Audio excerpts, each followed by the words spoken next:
Before I introduce our performance artist, I just want to also alert you that we have other programs coming up for this month.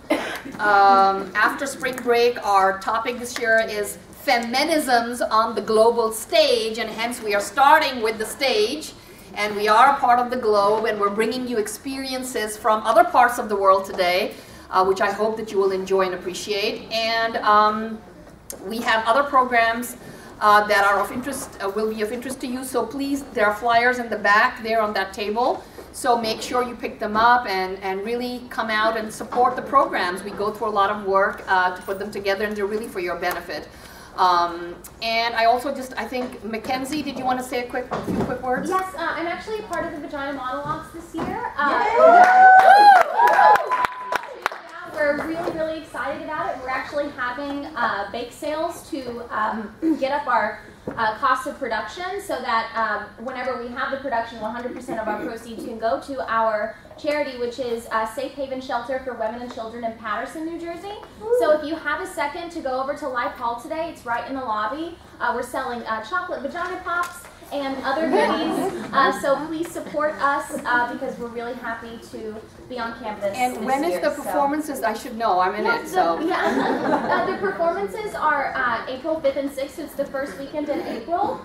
Trust me, there's going to be tons and tons of advertising, and you'll see me walking around talking about it to everyone. So if you have any questions about it, or if you'd like to get your tickets in advance, please come see me. Mackenzie is the person to go to. Yes, please come see me. Thank you. Thank you so much. Thanks, Mackenzie, and absolutely a great cause to support. So please do that. And now, without much further ado, I want to introduce Radhika Vaz, who's a one-woman show I saw a couple of years ago, and I thought, oh man, I got to bring that to Montclair. She is a New York-based comedian who has been performing improv and sketch comedy since 2002. The Pitfalls of Propriety is her first one-woman show, and it has been performed to sold-out audiences in New York, in LA, in Mumbai, Bangalore, and Delhi. She also writes a monthly column called Read It and Weep for the Times of India, their weekend edition. And this play, I think, was first called Unladylike when I saw it. And now you've changed the title. It's Unladylike, The Pitfalls. I see. So it's Unladylike, colon, or dash, The Pitfalls of Propriety, which I think a lot of, certainly my students from feminist theory are going to find interesting and relate to, because we've been talking a lot about deconstructing the idea of womanhood. So this is going to be great, and everybody else who's here, faculty, other students, welcome and enjoy. Thank you. Yeah, we have to do a little stage lighting. Hi everyone, and thank you so much for being here. It's a real honor for me to perform for college students. You guys are definitely the smartest people I've ever performed for. No question about that, I can assure you. We were a little bit worried about the weather this morning. We almost thought that it would get called off, so Viviana and I had a plan that I would call her at 8 o'clock and check and make sure that there wasn't a lot of snow. And I was just thinking to myself, you know, worst case scenario, I wake up at 8 o'clock, there's no show, I can just get high at 8 o'clock in the morning. Okay, I'm just joking, obviously. Okay, all right. So I'm just going to tell you a little story, which is my show. It's about me, very interesting, especially for myself. All right, so here we go. Once upon a time, long, long ago, in a faraway land called India, I used to be a virgin. And as a virgin, I learned many things. The first thing that I learned was that I was living in a pro-virgin country. We Indians love our virginity. Virgins are pure, chaste creatures of God. The second thing that I learned was that many, many men would not consider marrying a girl unless she brought her hymen to the table. I learned this by reading the newspaper. During my virgin years, I enjoyed two things: jogging and reading the personal advertisements in the Hindustan Times. The personal advertisements are an opportunity for single Indians of marriageable age to advertise their wares. And as someone who has always been interested in other people's business, I would read each and every one of those ads. One day, I came across an ad that read, innocent divorcee, age 25, seeks groom. I discovered that an innocent divorcee is a divorced woman who has managed to cling to her hymen the entire time that she was married. As her most valuable asset, her innocence is the first thing mentioned in the ad. An ad I have no doubt was written by her father, for as a man, he knew that no other man would want a dirty little whore. Being a rather uptight teenager, I did not question the status quo. I had been sold the idea that my first time needed to be special, and so I too thought that one day I would present my husband with a gift of an unused vagina. I wasn't so sure that an unused penis held quite the same allure, but not having a penis myself, I don't suppose I gave it very much thought. I continued to think in this way until one fine day, my horizons were broadened by some pornographic material. Two visually stunning pieces. A lesbian love fest called Pink Ladies. Have you seen it? And a hetero hump fest called Pleasure Hunt Part 1. These movies showed me that I was missing out on something. We Indians were not being given all the facts. It was clear to me that the couples in these movies were not married. In fact, they weren't even engaged. Yet there they were, enjoying themselves in ways I couldn't even imagine. My resolve began to crumble. I understood I was expected to wait, but at the time, marriage seemed as distant a concept as death.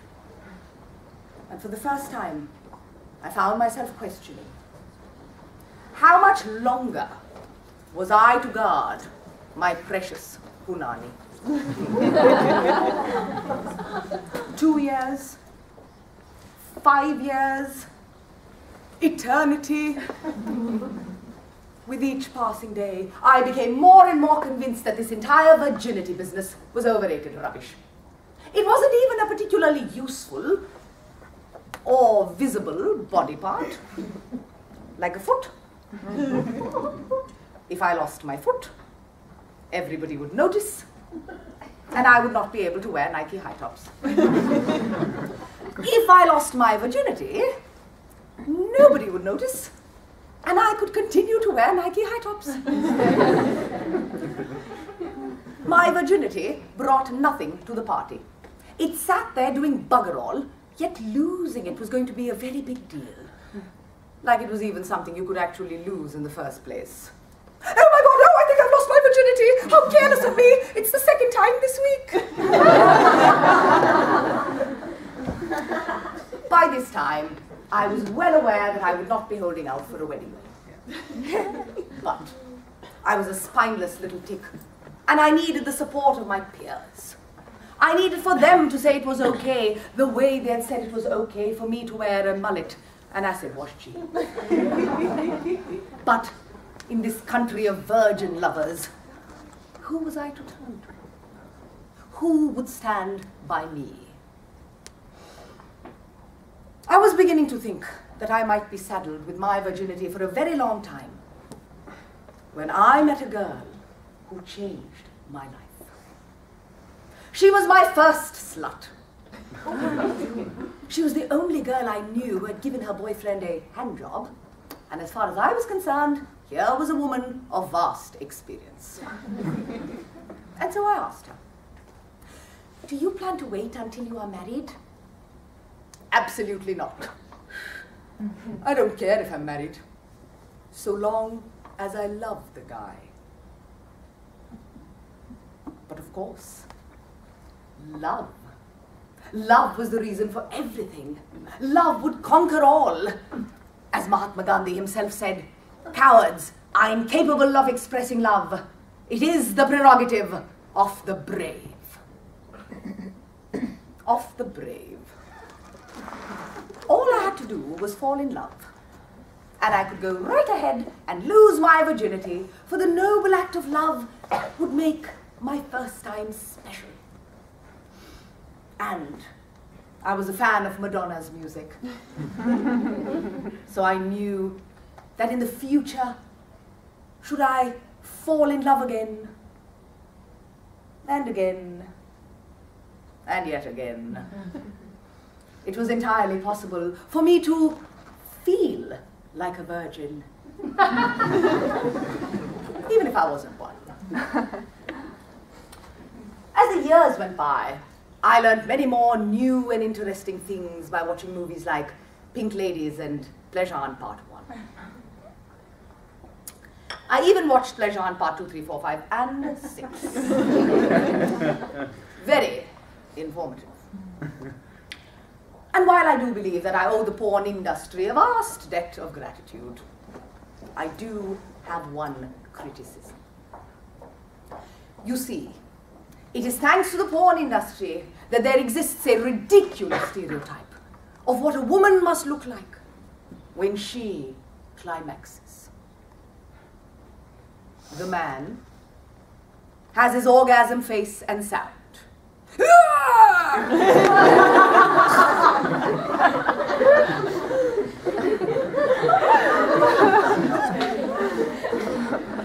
He appears to be in the midst of a grand mal seizure.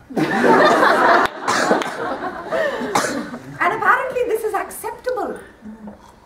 But we ladies must look so fantastic when we peak that whoever is watching is inspired to have sex immediately.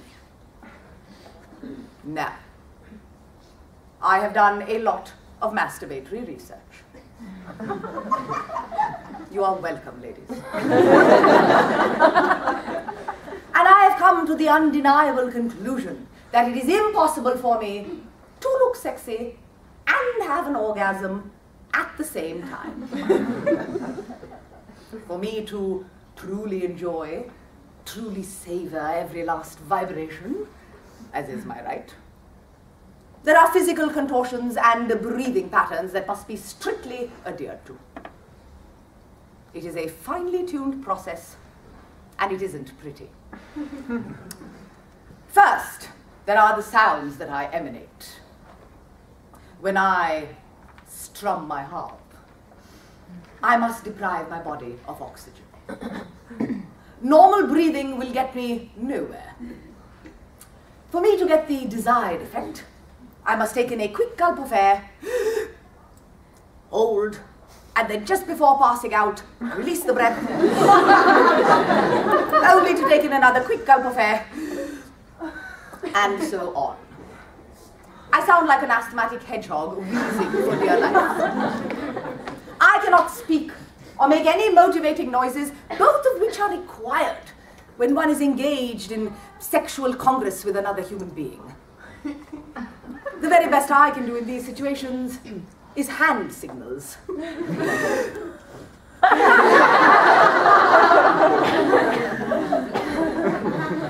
Then there is the rest of me. My legs must be utterly and completely straightened out, hip to ankle. There is no room for any softness, which you will agree is critical for a sexy silhouette. In the movies, the woman's legs are draped around her partner's torso in an urgent and encouraging fashion. I cannot do this. For any bending or flexing on my part must be done at 90-degree angles to maintain muscular rigidity, or I will lose all sensation and have to start from the beginning. At the bottom of my legs are my knobbly feet, bunions and all. These are pointing up at the ceiling. They are standing straight up like two dutiful little sentries outside Buckingham Palace. My toes, the absolute worst offenders, are spread out like claws. So now my foot looks less like a foot and more like the paw of a sloth as it clings to a tree. But I don't care. I don't care because it works. I don't care that my breasts have gone sliding off my chest and now live in the crook of my armpit. For I am enjoying the sensations that wash over me like a warm bath. And at that exact moment, I explode. I let go the breath I was holding, and like a drowning man, I gasp for air. My nostrils flare like that of a small pony as she gambols through a field of daisies in the springtime. And as the waves of sexual satisfaction begin to subside, I give myself one last little tweak, just to make sure there's nothing left. And sometimes it hurts and I wish I hadn't been so greedy. But now that I've finished making sure, I allow myself to collapse in a clammy, sweaty, quaking heap. The truth is this: when I get that special feeling, I look far less like Miss Jenna Jameson in Clitty Clitty Gangbang, and more like Sir Daniel Day-Lewis in My Left Foot.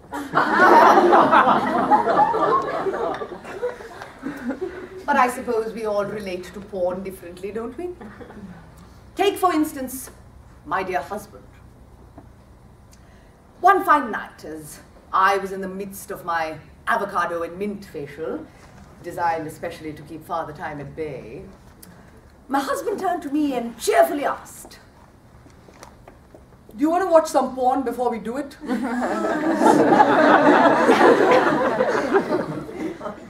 His suggestion did not surprise me. Clearly, after all these years, he had finally run out of imaginary sexual situations with which to fantasize. But it did make me a little uncomfortable. While I like porn, I am old school in my consumption of it. I prefer to be alone in a partially lit room with my pants around my ankles and a hot water bottle between my knees. It's very good. You should try that. The last time that I'd watched porn with someone else, I'd been 16 years old, and the someone else had been all of my girlfriends. And afterwards, we didn't have to have sex with one another. We went back home to our respective parents' houses, where we locked ourselves in the bathroom for several hours. So naturally, I had a few questions. How exactly was this going to work? Were we going to start fooling around during the movie? Was I expected to watch the film while we were doing it? Or were we going to wait until the very end? And most important of all, it was now 9:30 p.m. How long was all this nonsense going to take? So, are you up for it or what? You see, the thing about married sex is that at some point or another, both parties just give up on ambience. We happily sacrifice sexual panic for sexual convenience. It's kind of like the Phantom of the Opera. It's always going to be there, so you know you can catch it anytime. We become complacent, and it was precisely this complacency that my dear husband was trying to shake up with his pornographic proposal. And so, in an effort to appear like someone, I'll just wait. Have a sip of water. / vodka. All right, back we go. And so, in an effort to appear like someone open to experiment, rather than an old stick in the mud who wanted to go to bed already, I decided that for once in my life, I would approach a situation from the place of yes, instead of my usual place of I would rather stick a shrimp fork up my arse. Yes, my darling, I am up for it. Upon completing my nightly ablutions, I found his lordship perched on our bed, peering at my laptop computer. This should have been the first sign of disaster. Surely anyone remotely serious about watching porn would be doing so on a screen larger than 13 inches. But I was in a positive frame of mind, and so I decided to let it go. Sanjay's told me that YouPorn is the best. Sanjay is my husband's friend, and the only person I know who is at least as frugal as my dear husband. When Sanjay and my husband agree that something is the best, what they're actually saying is that it is free. But I was in a positive frame of mind, and so I decided not to judge a website by its fans. So what do you want to watch? I will say one thing for YouPorn. Plenty of options. There's the tried and true horny professor gives young student the lesson of her life.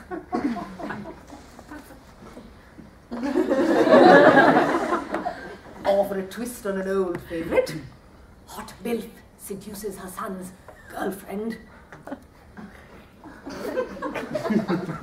Or for the more unconventional vieweresses, tarty blonde sticks a tangerine up her twat.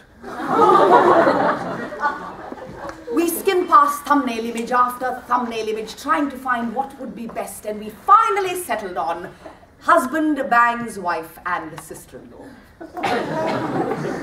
It was a 3.5-minute movie about two ladies, clearly not related, having sex with a gentleman, clearly neither one's husband.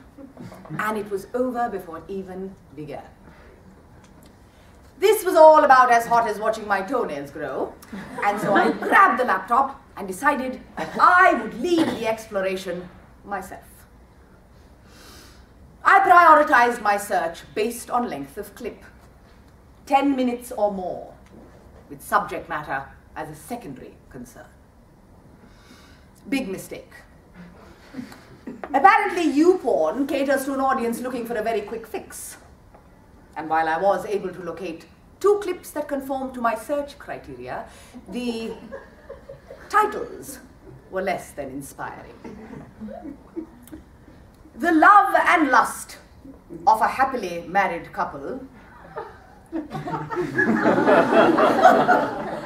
and a real couple makes love passionately. May I say that watching 2 people in a committed relationship have sex is about as inspiring as accidentally seeing my parents do it doggy style.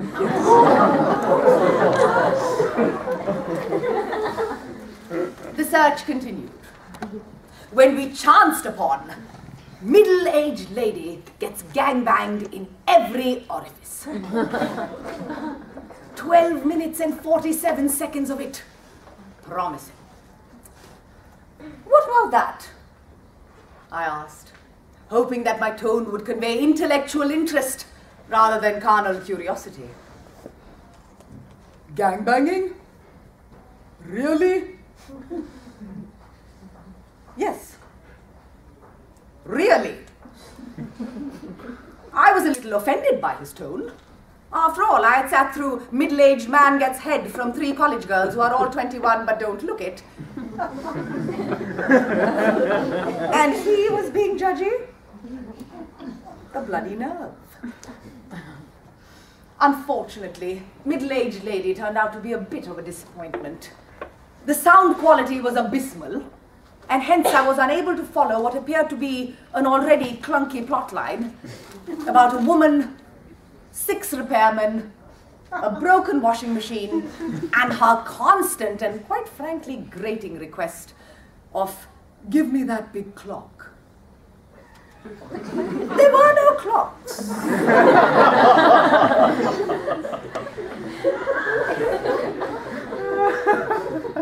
At midnight, midnight, we finally decided to try and get some sleep. Maybe we should just break down and get Cinemax, I said, as I lay there in the dark.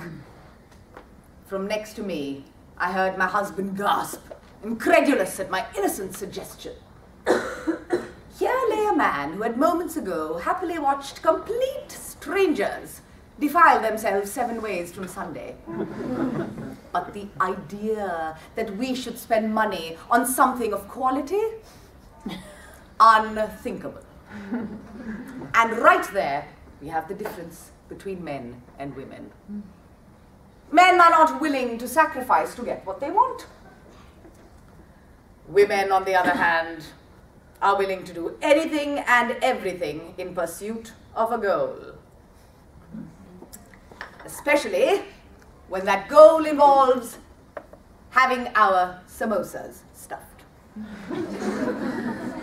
I myself, in my youth, and admittedly under the influence, would tell men one particularly blatant lie. In an effort to get them to think I was sexier than I really was, I would sometimes say that I was sort of, kind of, might be bisexual. I would keep the details of my bisexuality deliberately vague, preferring instead to dwell on my open-mindedness should the need arise. My lesbian lie was accompanied by some girl-on-girl dance moves that I considered ample proof of my bisexual hotness. I would make quite the performance out of it, grinding vigorously against an available and equally desperate girlfriend,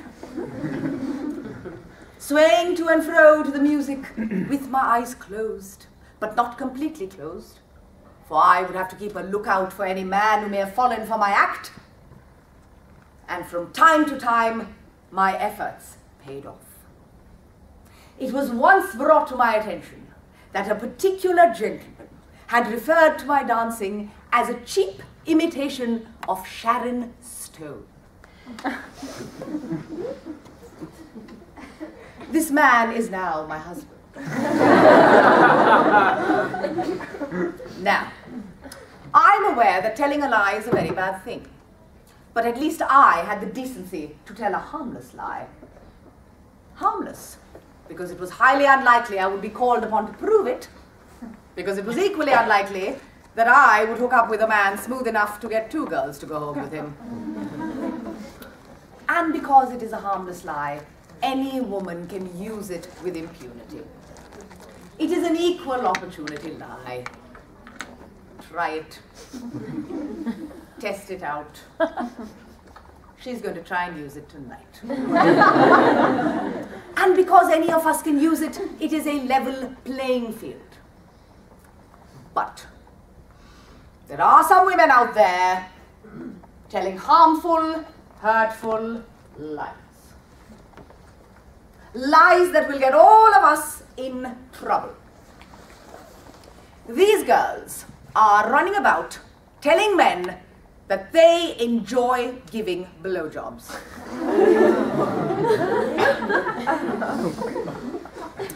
Apparently, the act of sucking on a man's disco stick is so much fun for these silly girls that it turns them on. They are telling this to the men, and the men believe them. So now when the likes of me comes along with my sort of kind of might be bisexual story, nobody cares. And I can't tell the blowjob lie, because this is one I'll be called upon to prove. And I don't want to prove it, because I don't like giving blowjobs. As far as I'm concerned, a blowjob is like cooking.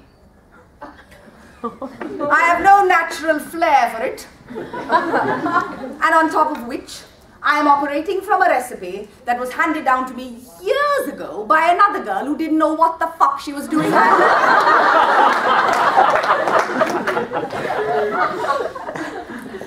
The point of this is not my lack of talent.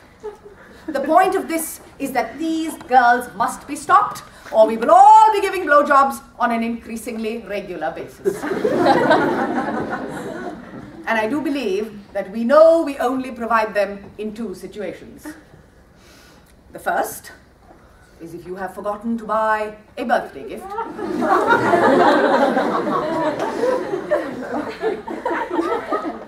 And the second is if you live at home with your parents and must perform your duties in the front seat of a very small car. Some of you appear to be quite familiar with this format. It is late. You are crouched over the stick shift. Your head is bobbing up and down, slamming into the steering wheel. Your jaw is locked. And in a fit of consideration for your date, you have curled your lips over your teeth, and so now the blood has stopped circulating in the lower part of your face. Everything is numb. You are trying not to breathe, you are trying not to gag, and you are trying to create the adequate amount of saliva. You are praying this will end, but you give shitty blowjobs, and so it is going to go on forever.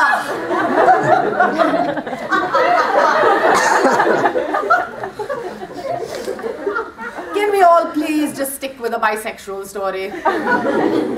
Finding a man smooth enough to get you and your girlfriend to go down on one another? Unlikely. But they all remember that you said you were an expert on the skin flute. Ah, the lies and deception of it all. And while on the theme of lies and deception, this is not what I look like.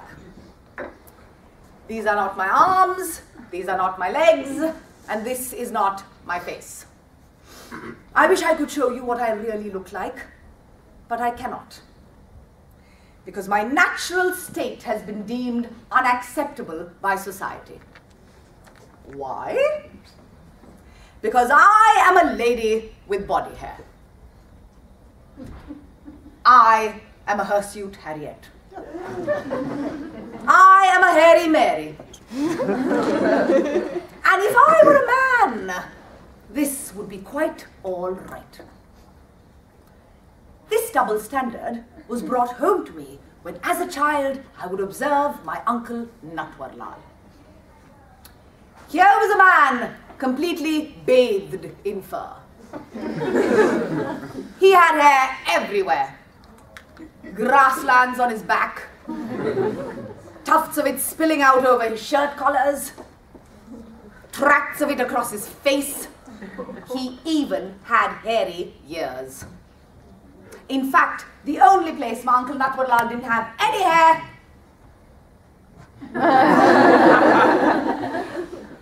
this odd situation seemed to go unnoticed by the rest of the world. But I knew that if he were Auntie Natwarlal, he would have been shunned. Let's be realistic about something, shall we? Having a body with no hair on it isn't normal. It is not a natural form found on Earth. It is not the way Mother Nature intended for us to be. Yet, I have spent the better part of my life and my savings waxing and shaving and threading and tweezing and pulling and plucking and epilating and depilating every square inch of myself. I have been forced to keep up with the latest trends in hair removal technology because someone, somewhere, decided that the authentic female body was too vile to be seen as it is. This and these have managed to slip by. But outside of that, we are expected to be bald. Quite the opposite of my uncle Natwarlal. Of course, there are some girls who say they're doing it for themselves. Makes me feel better. Makes me feel fresher. I don't like having hair on my body, so gross. Ew. cow shit.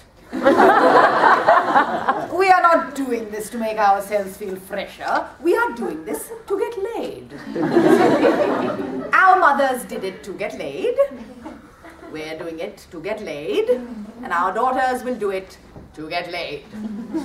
If things were different, if the rules were different and it were fabulous to be a fuzzy Fiona, I can't think of a single woman who would willingly subject herself to an armpit wax. People ask me, why do Indian women get married so young? Is it because your parents insist upon it, or is it because of the cultural and social pressures in your society? None of the above, actually. We just want to stop shaving our legs. In fact, it is my opinion that the #1 reason for a woman to walk away from a spontaneous sexual encounter, untended body hair. At some point or another, we have all had to say, no thank you, to a perfectly good rodding, because we were growing out the hair on our legs for next month's waxing appointment. Of course, we can't tell this to the man. And so we improvise. I am not that type of girl. More cow shit. We are all that type of girl. The unalloyed truth would sound something like this. As I was getting ready earlier this evening, I had absolutely no idea I would find myself drunk with your hand in my